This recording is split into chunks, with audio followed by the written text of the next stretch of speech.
Hey guys, how's it going? Welcome to this quick video where I'm really just going to be giving you guys an update of what's going to be happening over the next, I guess, few months, I suppose. So apologies for not having uploaded a video over the last 2 weeks.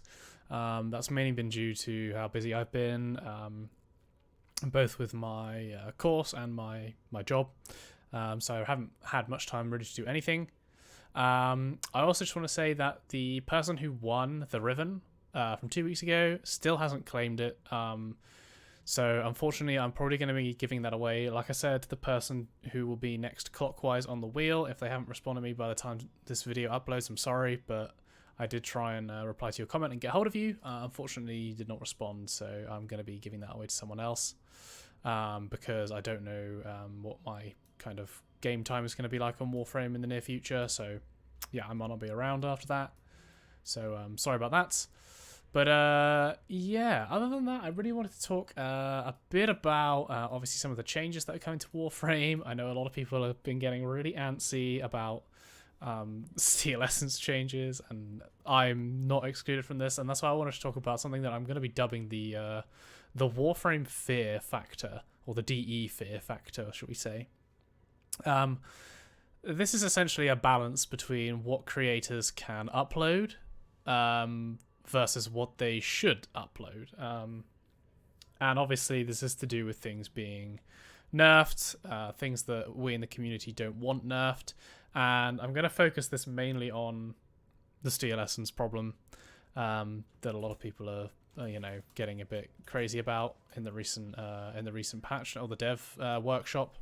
So essentially, if you don't know, what's happening is that acolytes will no longer be spawning from 3 to 7 minutes, I think it is. Their time limit is going to be reduced, which is a good thing. That's a good change. Well done, DE, for reducing the time limit on acolyte spawns.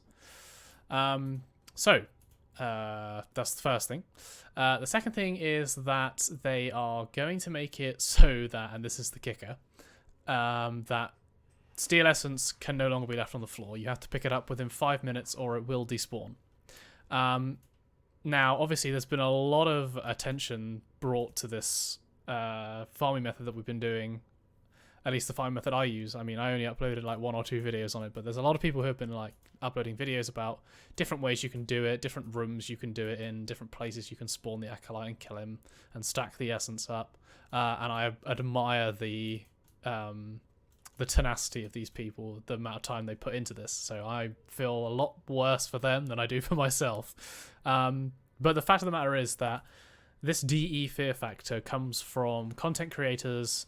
They find a nice new strat, or they find a nice new little, a niche build that they think is really cool, and they want to share it with people.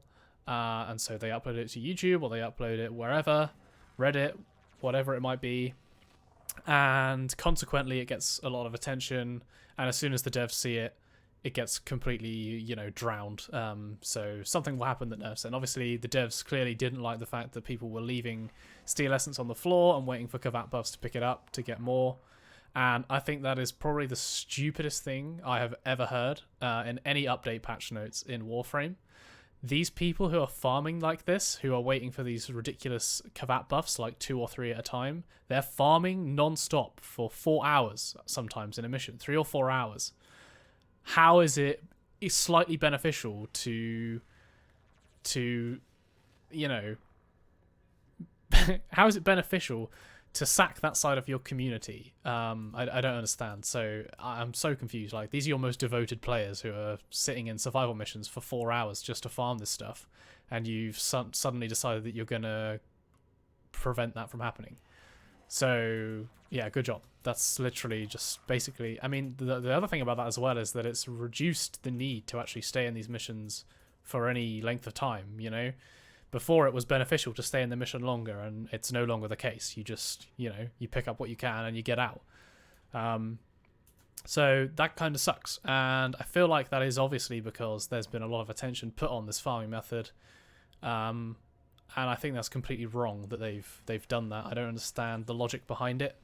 They're going to lose a lot of interest in Steel Essence now. It was already boring to farm it before because it was time dependent, not skill or squad composition dependent. So it's completely ridiculous that they've done that, and yeah, you know, if it were up to me, I'd probably change that back. I don't see what kind of difference it's going to make, really, other than you're just going to lose a load of players now. I'm certainly going to be playing a lot less because, you know, Steel Essence was what I was farming before anyway, and now that it's going to be way less RNG based and a bit more boring, I'm just not going to do it. It's going to be so damn repetitive. So what's the point? But you know, this is a thing as well for loads of different things. It's happened before countless times, and they've just thrown in nerf after people have come up with these really quite creative builds. And obviously there are times where there are just clear exploits, and I agree with that they should be, you know, they should be cut out of the games. The ones that are, you know, clearly bug related, that are just not on, they're giving players an unfair advantage, be it in events or anything like that. I don't agree with that at all. I'm totally with the devs. Get rid of all of those exploits. That's fine, but it's when someone actually comes up with a creative build that uses legitimate in-game mechanics to do it. That's the thing, right? They use actual legitimate in-game things that the devs have implemented for the game to create something really creative and intuitive, and when the devs stomp that out, I think it's absolutely ridiculous. But I'm going to stop my rant there because otherwise I'll go on forever, because I was only going to make this a short video. But yeah, in terms of content in the future, guys, I'm not sure how much I'm going to be uploading, to be honest. I'll see what happens when this new update comes out and what it's going to be like, and then I'll probably decide based on that what kind of update schedule I'll be going on. So yeah, apologies for that. But yeah, let me know what you guys think about the patch notes, the workshop that was brought out recently. I'd be intrigued to hear your guys' thoughts, whether or not there's anything else in that workshop. Obviously there was, that you feel was a bit unwarranted. Obviously we're all intrigued to see the melee buff / nerf / weapon buff / nerf. We'll see what happens there. Probably going to be a shit show as well, if we're being honest, but you know, it is what it is. But yeah, I mean, we'll have to see what happens. I mean, a good example of another time they've done this is way back in the day, before the Wukong changes, before they reworked Wukong. There was a really nice build that someone found. I can't remember his name in the community, so forgive me for that. But the Iron Vault Wukong clear build, where you just, you know, use a glaive and power throw and you just wipe out a whole room from using that. That was a really, really creative and intuitive build, and it was stomped on by the devs because they thought it was overpowered, but it really wasn't. There's so many more overpowered builds than that one in the game, but it was just because of how much attention was brought to it that it was taken out.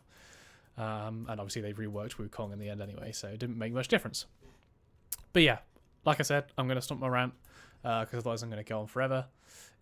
And also, like I said, if you guys have any opinions on the workshop or any of the upcoming contents, then do leave it down in the comments below. I'd love to hear your guys' thoughts on this. And yeah, sad times maybe, but I'm sure we'll see each other again, guys. So I'll catch you in the next one. If you did leave a like and subscribe, and yeah, see you later.